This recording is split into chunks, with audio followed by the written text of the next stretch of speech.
Приказни за Зоки Поки. Зоки Поки беше в парк. Зоки беше в парк, па кога се врати оттаму, го прашаа: "Што виде таму, Зоки?" Зоки како одамно да го очекувал ова прашање. Тој знаеше дека децата често така ги прашуваат, за да ги научат повеќе да гледаат околу себе.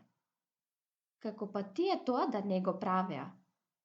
Но Зоки како Зоки беше подготвен на се, па за да им направи задоволство на постарите, почна да реди.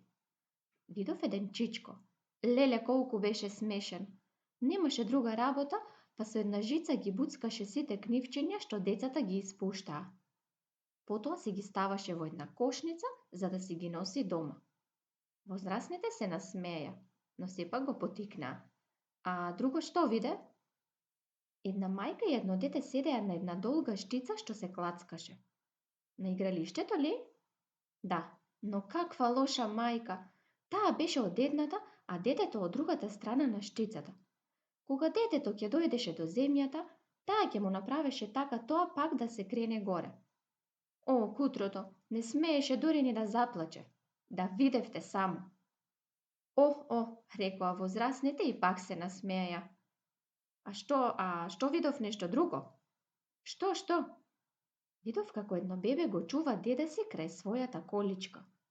Дедото дремеше, а бебето мафташе со рачињата, за да му ги ишка мувите пред носот. Рекоа пак возрасните и пак се насмеја. Потоа видов како едно големо дете се играше во тревата. Чичкото чувар го виде, потрча по него и му рече: "Дојди да го измерам грбот, невоспитанко." Но детето беше неучтиво и избега. И на ова возрасните пак се насмеја. На Зоки му е радост кога некој се смее, но тој не ке нему да му се смеат. Затоа тој рече: "Епа, кога на се што ќе ви кажам се смеете, тогаш нема повеќе што да ви кажувам." И тој тупна со ногата и си излезе.